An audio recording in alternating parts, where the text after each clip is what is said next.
I think the older ways are a lost art, and it's, a lot of this, you can watch dozens of YouTube videos, you can join a lot of social media pages that, are geared towards beginners for maple syrup and that.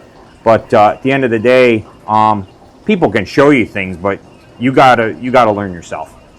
You gotta learn through trial and error yourself. Different world back here at 2:30 in the morning.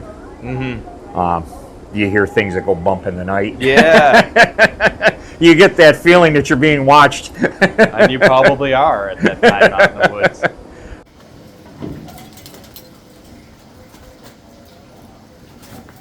You can't go wrong with real maple syrup. No.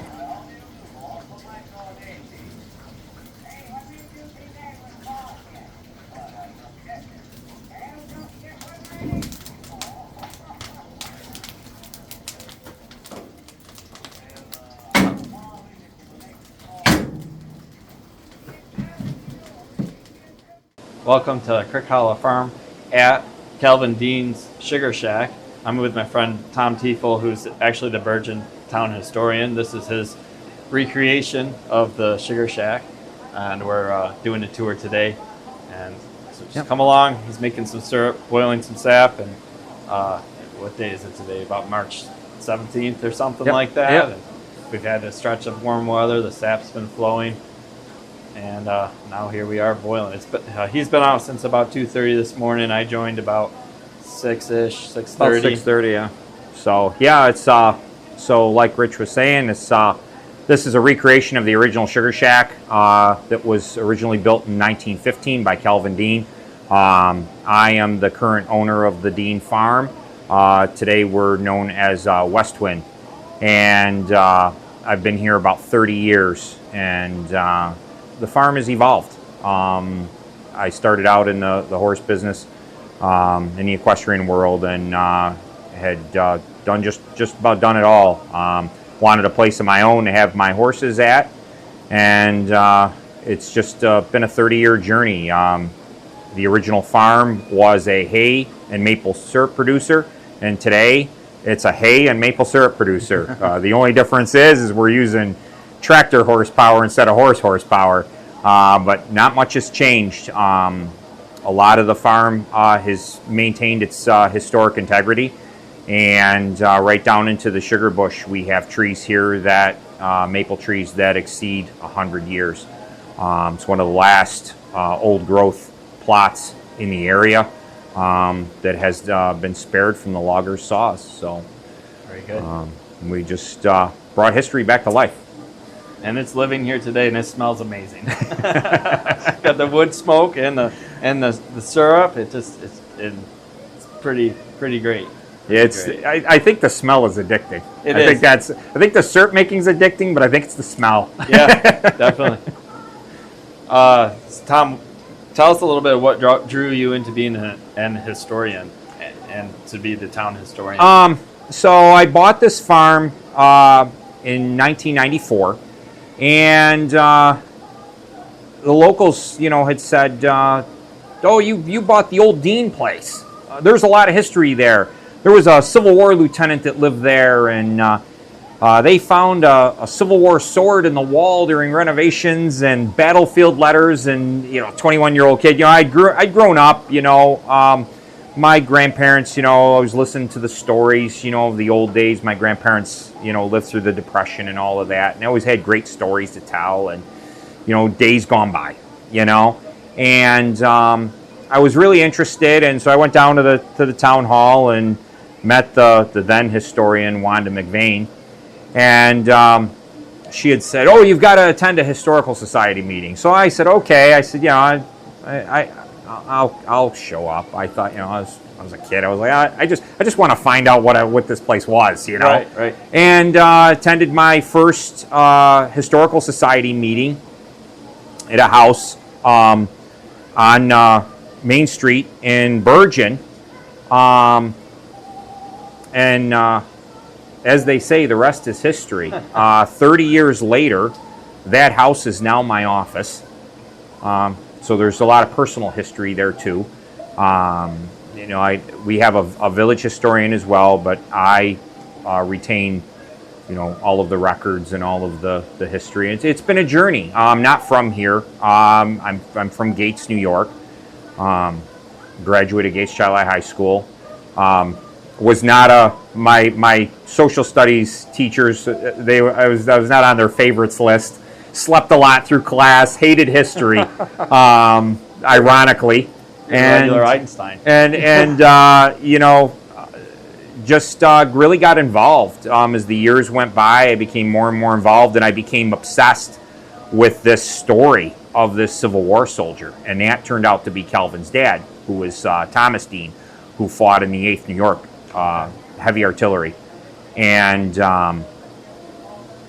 just was on that chase, and through the journey of that and through years and years, right around COVID, COVID hit and we started to have a lot of time on our hands. That's when you and I met. Yeah. And, you're like, well, let me look back into this. Well, I managed to track down Calvin's great-granddaughter, who is a history professor in Indianapolis, as it would be.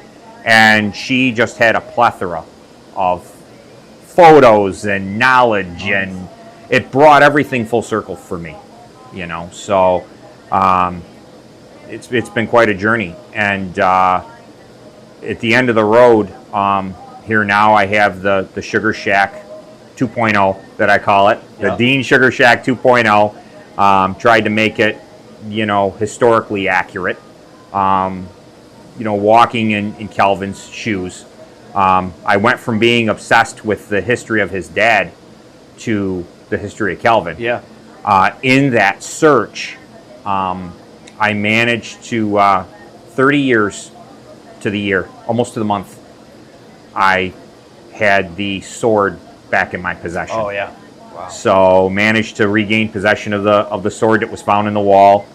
Purchased that from the daughter of the second owner of the farm, and the great-granddaughter had the battlefield letters. Nice.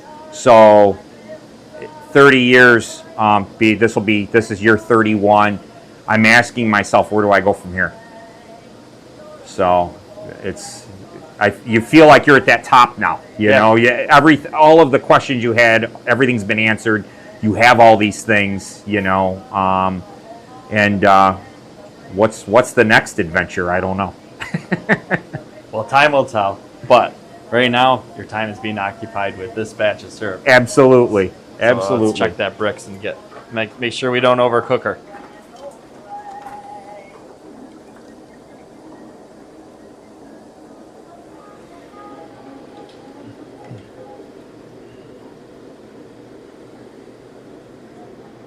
Not quite. Almost there. Almost, not quite. In the future, I'd like to maybe do some tours. Yeah, absolutely. This is perfect setup. I mean, it's I always ask. It's hard for me because I've been in here every day. From the construction to everything forward up until now, and as a historian, you get wrapped up in things and you obsess over things, and it's always, you always pay attention to the details. And after 2.5 years of construction, I say, well, it's great, but I always ask, when you walk through the door, were you walking through a portal of time? Oh yeah. Oh, absolutely. Oh, absolutely. Then I've mission accomplished. Mission accomplished. If you walk through that door and you step back to 1920. Yeah. I just feel like a time traveler. I'm not even dressed for the part, and I'm just like, here I am. But I think Kelvin would be happy. I think he would be. I think he'd be. Yeah. He'd be happy. Yeah. I think about that a lot. If he's here and we just can't see him all that great, I'm hoping he's smiling. Yeah. I'm sure he is. It's preserve. It's preserving his legacy. Absolutely. I think we all have a legacy. Yeah. Yeah. Actually, my family, I have a legacy of maple syrup making from my grandfather and my uncles. My grandfather named his farm Mapledale Farms because of all the maple trees, and they had a sugar shack back in the woods, a wood-fired evaporator, and then years later they put in an oil burning evaporator and built a new sugar shack. But some of my earliest memories, great memories of just riding on the back of the tractor and the wagon, and going to collect buckets of sap. And when Rich and I first met, he had told me this story, and I'd always come in and, hey Rich, what do you think about this? This is what I'm looking to do, and you'd always pull up photos and this was their setup and this is what they had, and I'm like, oh wow, that's and it was a great connection point. It was definitely that's why I think that's where it all really started. Yeah, Tom and I have a lot of connections. Yeah, common interests. Definitely, but this is one of them that just really kind of hit us off. And I think for you having an engineering background, I think you dissect it different. Maybe you go into the technical aspect of it, or I go into the more of the it's living history. Let's recreate this. So it's definitely you were a good resource. Because I'd go home and think about things, and then you'd go kick yourself, like, man, now I got to do something different. Yep.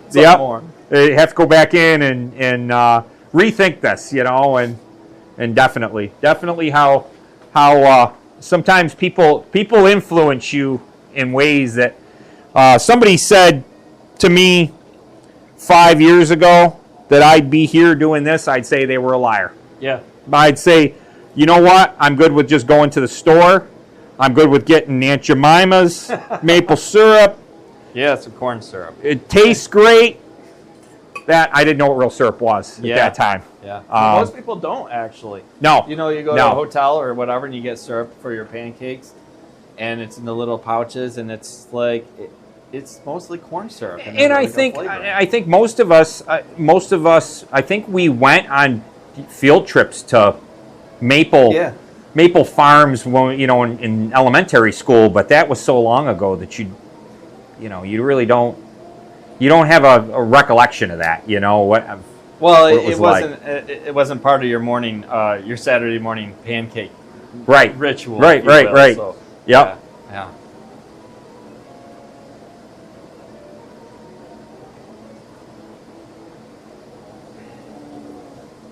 It's like I always say, watching maple syrup's like watching paint dry. It just smells better. It does smell better.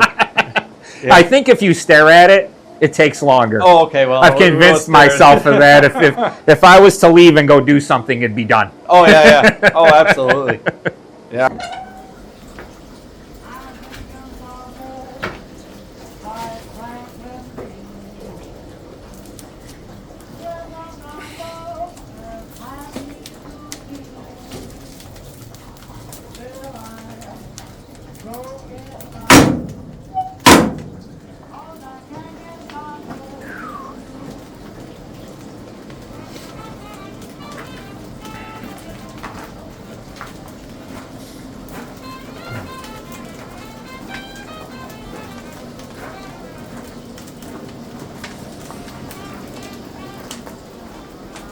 You've got to enjoy it. This started out as a history project in 2021, just to see if it could be done. We needed a history project for the town historian's office, and my genealogist and I, she'd said, she was helping me with hay, and she said, we sat down for lunch out here, and she says, do you realize, she says, these are all maple trees. I says, yeah. I put my tree stand up in them, and I hunt out of them. She says, this looks like a sugar bush. I said, yeah. I said, I think the guy used to make syrup, and that's great. I really wasn't feeling it. Yeah. She says, do you realize what you have here? And I said, yeah, trees. And she says, no. She says, we've got to tap these trees. And she's a lot younger than I am, and I appreciated her enthusiasm, and I wasn't really enthusiastic about it. But she talked me into it, and I said, let's give it a try. Let's see if we can do it. And the first year we tapped, I think we ran 25 taps, and we tried using a propane fire pit, one of those pre-made fire pits with this pan to try to, and the BTUs were, it just simmered. That's all it did. Yeah. It took us, I think it took us like 18 hours to process like 5 gallons or something of sap. Just took forever, but it's addictive. It really is addictive, and you really, some people get bit by the bug, and I guess I've been bit by the bug.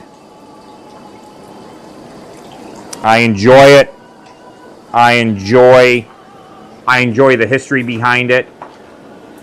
I enjoy the living history.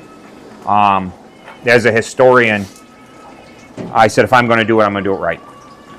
I'm going to do it period correct, and I didn't want to take away from that, So, and of course, like I said, you got to enjoy maple syrup. Yeah. Oh. Yeah.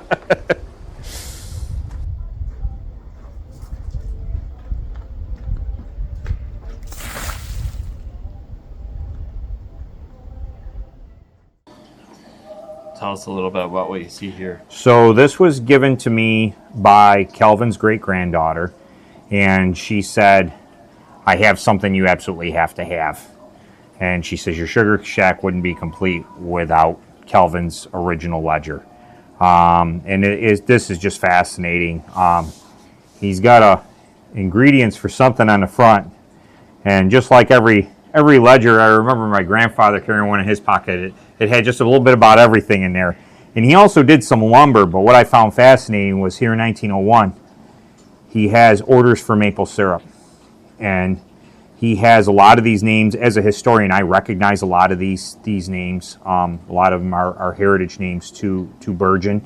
And he kept a log of all the orders, of all of he had it either gallons or cans. And it skips around a little bit. And I don't know, some years are inconsistent. I don't know if he had a second ledger, but it's really, really just fascinating. It just gives you an idea, 1903, and just gives you an idea of what he was doing at the time. Does he include prices in here and what he was? Does not.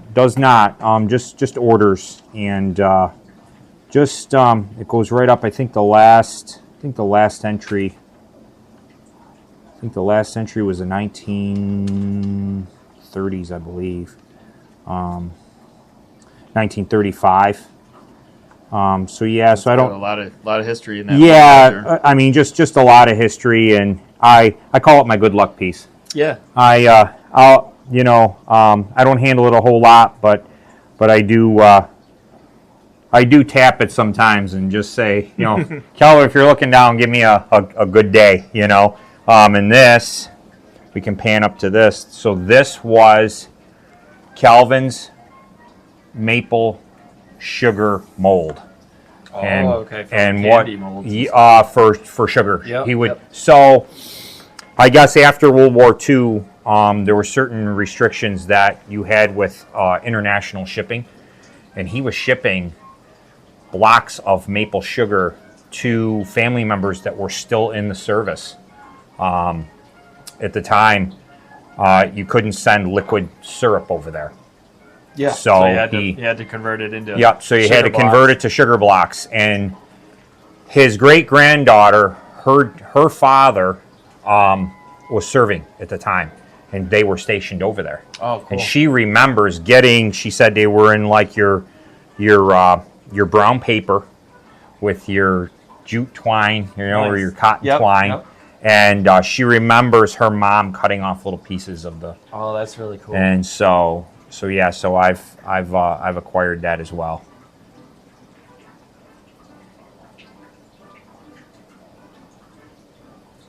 It's to me, it's these things have come back home. Absolutely. So yeah, but I've tried, I've tried to keep everything, correct to the times.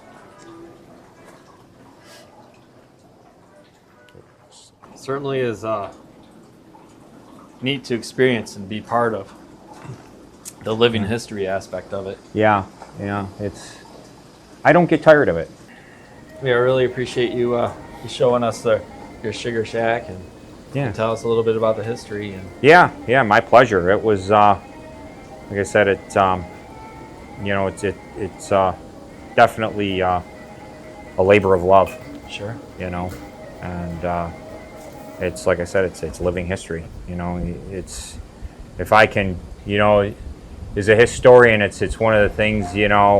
There's some historians that are reenactors. There's, I mean, everybody has their niche, and I was fortunate enough to get, to get this farm and its history, and be able to recreate it,